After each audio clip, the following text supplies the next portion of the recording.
My name is Arvind Vasu, and welcome to this webinar on attracting customers through a platform called Technology Catalog. Um, I'd I also have my partner and colleague Erik Nijveld on the call. He is the co-founder of Technology Catalog, and we'd like to make a short introduction on Avatyr Business Consulting, who I represent, as well as give a short overview of what I do before we dive into technology catalog. I hope everybody can hear us and that you can see our screen. So my name is Arvind Vasu.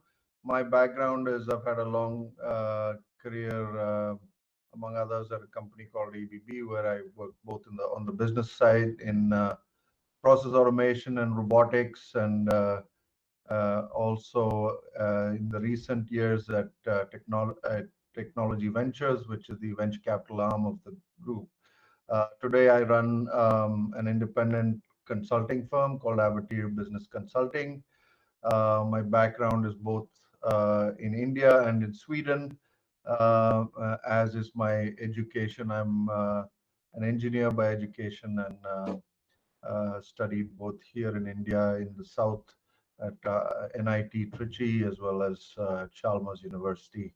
Um, so with that as a background, I think we'll just go to the next slide, which talks about a little bit about my consulting practice and what I do. And basically that's to connect startups, small, medium enterprises with venture capital firms and other corporates, and help them achieve their goals. And some examples of what I have been doing over the last year and previously when I ran my own practice is to help startups with business advisory services, also helping them with investor search for the next funding round.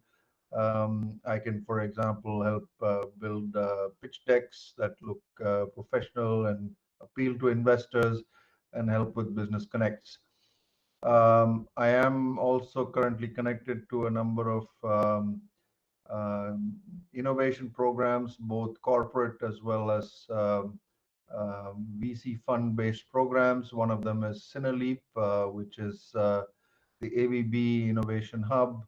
They're a global innovation hub and accelerator, founded in Sweden, but also operate globally from Australia to US.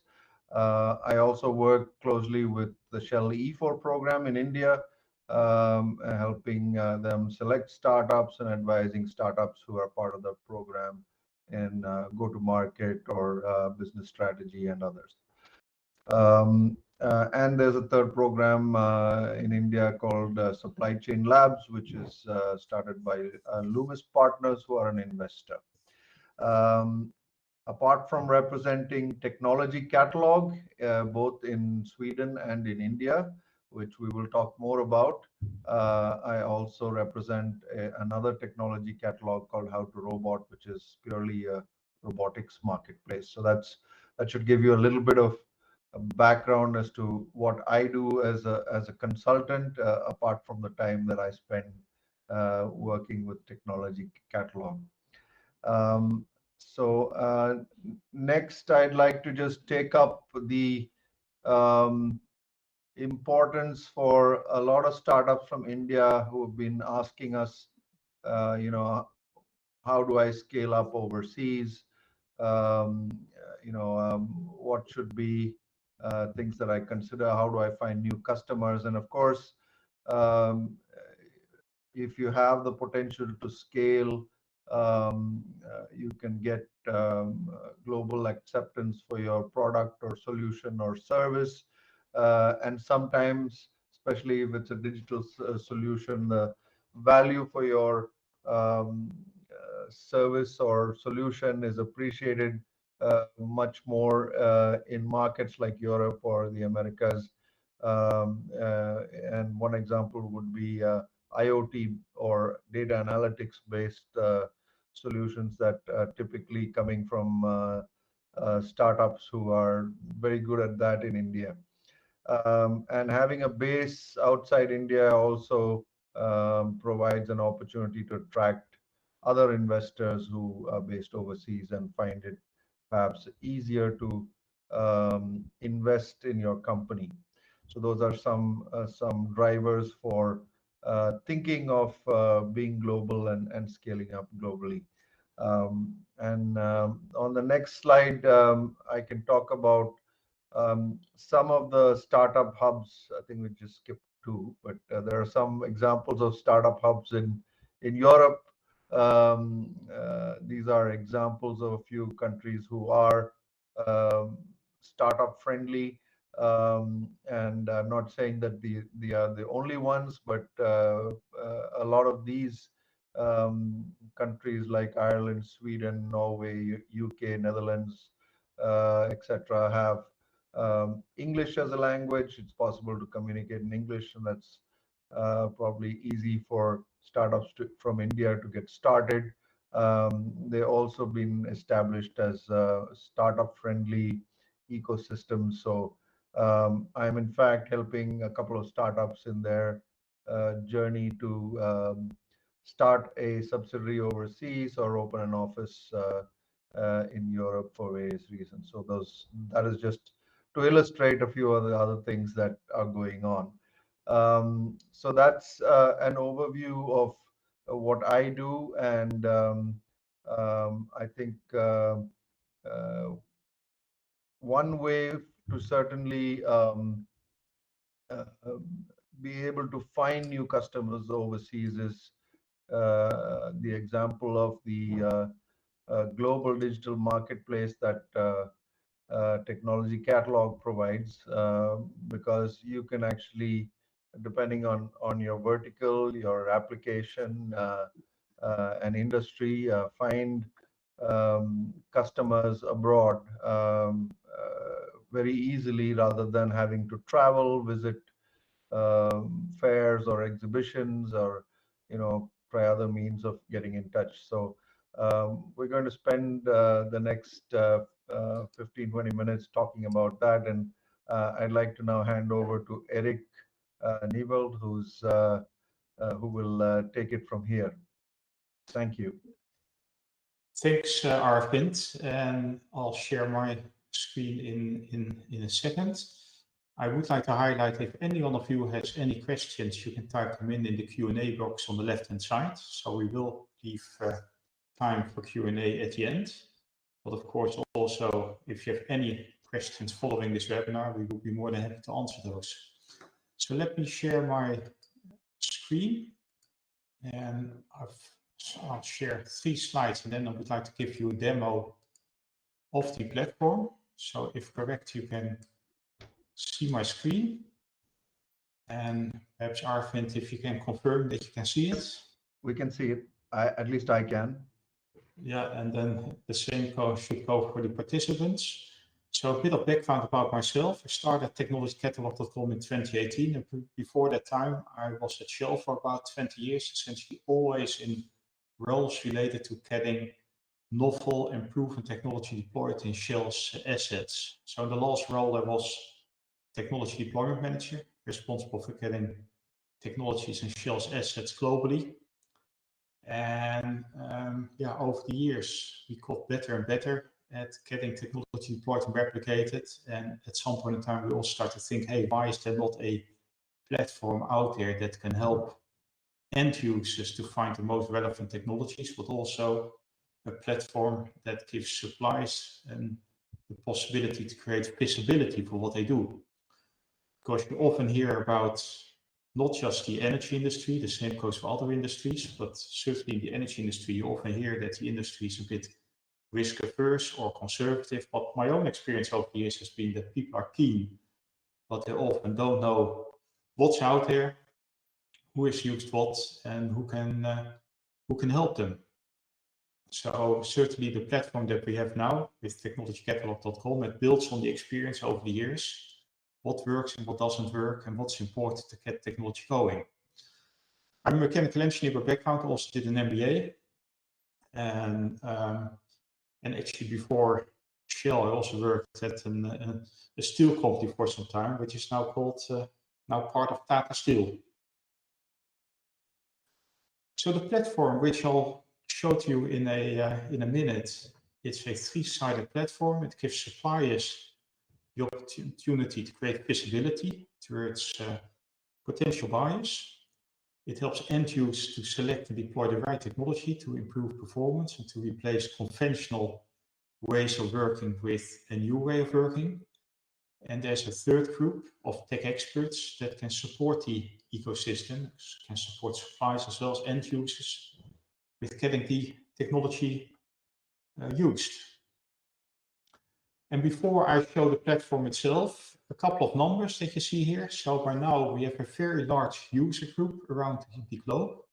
Actually, the year to date, we just passed the 100,000 unique users. They're from all over the place. Many of them in Europe, but certainly US, Australia, Middle East, they're all important user bases. And by now over 500 verified end user companies use the platform. So it's growing rapidly. And end users, the consistent feedback that we get from that group is that it helps the end user to find the relevant tech, certainly in these days where exhibitions are not happening and travel is restricted. So it helps end users to find the most relevant tech from behind the desk. And yeah, I'm also convinced that that is going to stay. So even the moment COVID is no longer there, the usage of platform to find what's there is simply very effective. The same way we use platforms in our daily life to find hotels or restaurants or washing machines or whatever you need in your daily life. So with that, I will show you the platform. Let me just close the slides and share my platform slides, screen, I should say.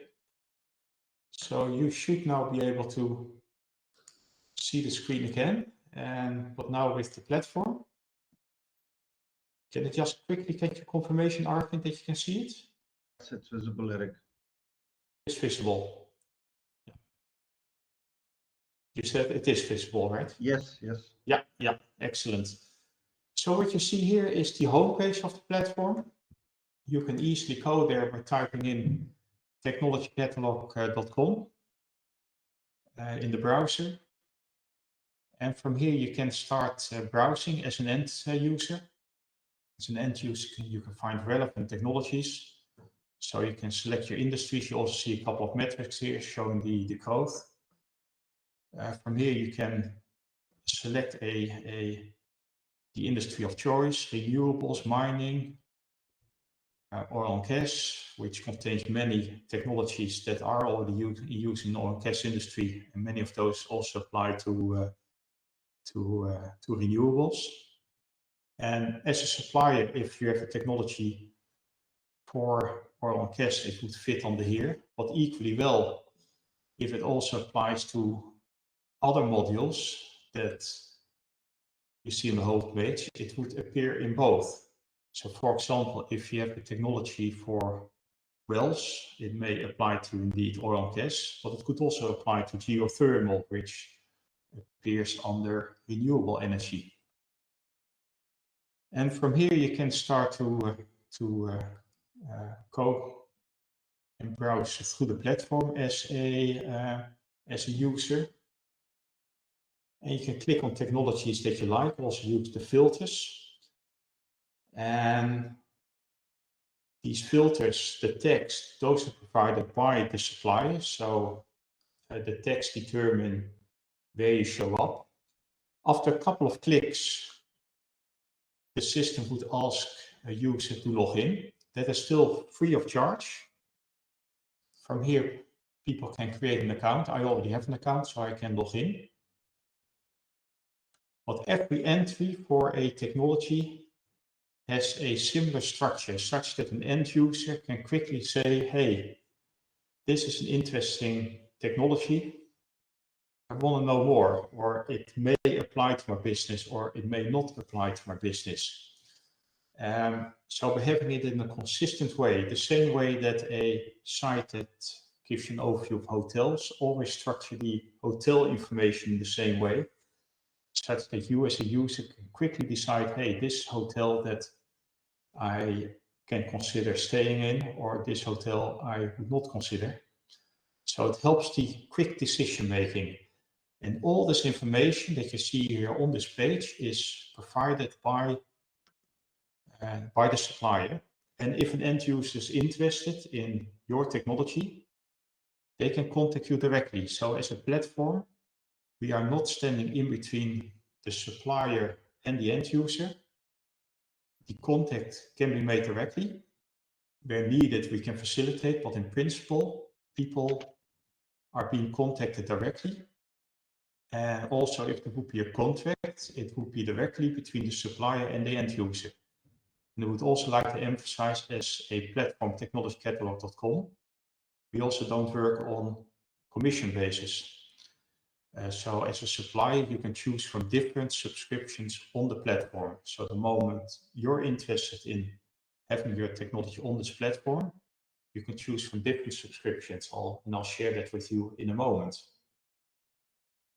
You can also show the deployment references, and that is extremely powerful because, nothing gives more confidence than that other end users know, hey, these other companies have used something. And if it has worked for all these companies, it doesn't mean it also works for other companies, but as a minimum, it can help end users to think, hey, this is something for us to consider. And what's also very powerful are the independent reviews that you can see here. So these reviews are never anonymous. And someone like, in this case, Arturo, he's not going to put his credibility on the line by saying anything that he wouldn't mean.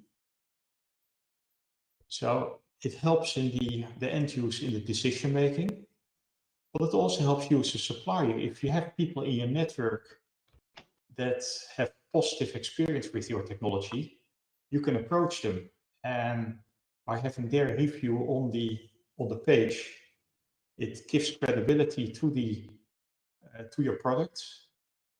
And the same way, like in daily life, that think about when you were in doubt about what to buy.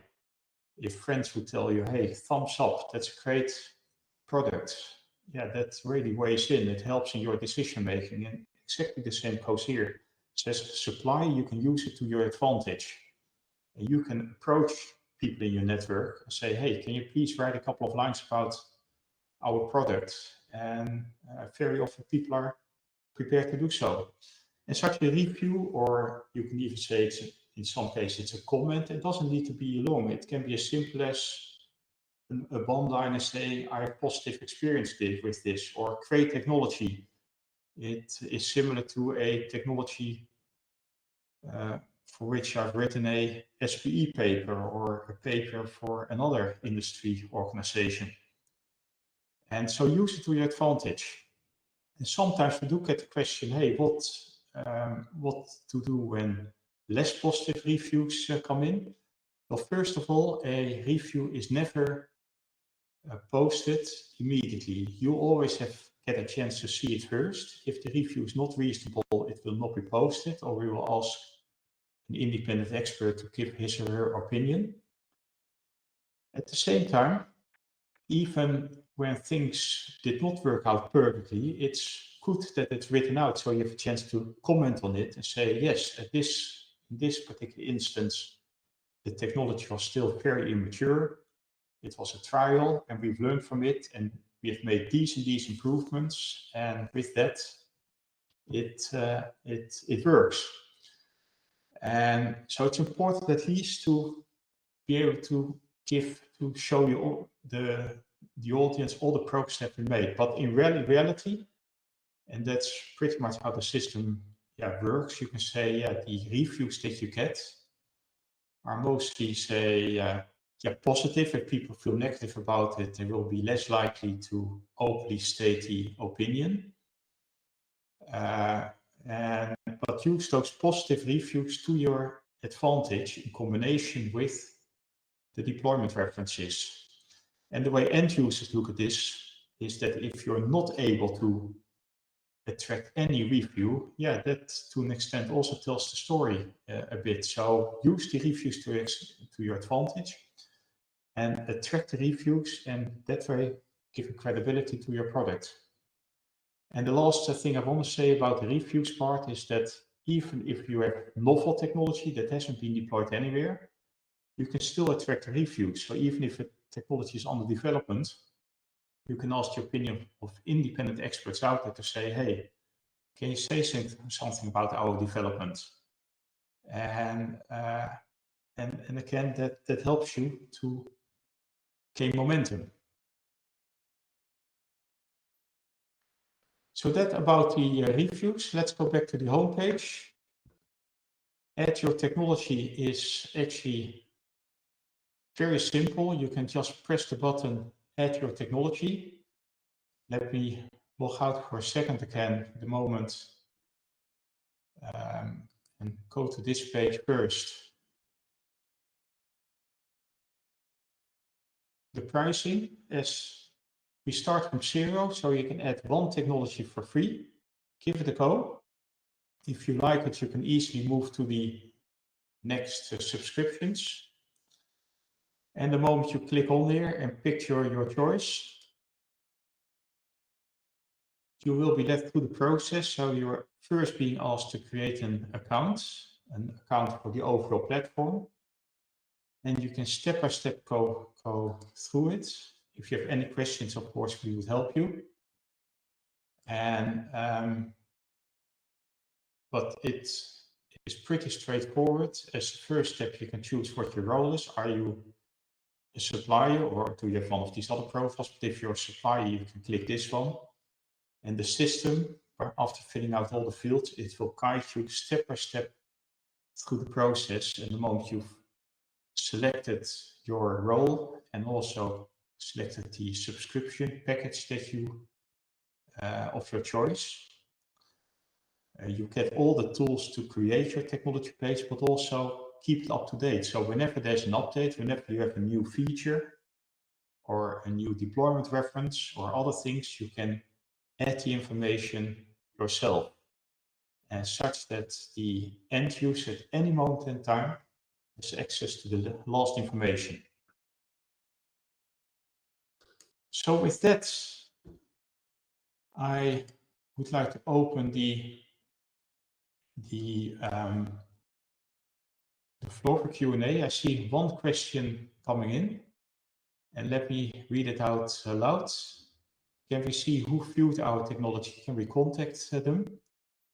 And what we do make available, and thanks for asking the question, what we do make available, and you see that information on the moment you go to the pricing page, is that you can also indeed have access to an add-on called Market Insights and Analytics. And when you choose that add-on, and perhaps let me quickly go back to the platform so I can show you what exactly I mean. So come back into sharing mode. And so one of the things that we offer as an add-on is Market Insights and Analytics. And that gives you insights which companies are viewing your page, and also from where in the world they're clicking on it. So it gives you insights which companies. We don't give you individual names of people, that would not be allowed from a GDPR perspective, but we do show you the companies and also the countries. So it does give you an indication. Having said that, you can also choose as an add-on a webinar to deliver a webinar to participants in our network, and a 30-minute webinar where we give you the floor. where we guarantee a minimum of 40 registrations. If there are less, you get a refund. And the moment you choose that, you do get the list of attendees. And the reason for that is we explicitly ask the permission from many attendees that it can be done. So you do get to see the list in that case. And that way you get a very good feel who is all viewing your interest in your technology. And our experience has always been that such a webinar always results in some very some high qualified leads, and that you can follow up with. And that's certainly an excellent alternative to trying to meet people in person during exhibitions at the moment, which is very difficult at the moment anyway. So I hope that answered your questions. Your question. And to make it explicit, indeed, can we contact them? That was another part. The moment you see them, certainly following the webinars, you get the names of people and you can contact those people directly, naturally. And so establish the contact and do follow-up discussion. I don't see any other questions coming in at the moment. So we do have a couple of suppliers from India already. One nice example is that springs to mind is Flutura. They're on the platform, company with Indian roots. And the platform overall, it's growing very rapidly. End users, they like it. Also because we give end users the insights to really select the most relevant tech. I would certainly say, if you have any follow-up questions following this webinar, please contact Arvind or myself. And any closing remarks from your side, Arvind? No, I think you covered a lot, Erik. As you already said, if there are more questions, please feel free to ask them now. Otherwise, you're most welcome to connect with us. We have both Indian corporates like Tata and Reliance on the platform, as well as the large players in energy, Exxon and Shell, and many others. So it depends on what kind of application you have and who you want to reach out to. There are ways to promote yourself via the platform. Webinar is one example, but also there are services that offer you promotional campaigns so that you can be put in front of your ideal customer. So please let us know if we can support you, and if you have any issues with registering, feel free to reach out either to me or to on the website directly. And thank you very much for taking the time to listen to us. Thank you very much, and have a great rest of the day. Thanks, Erik.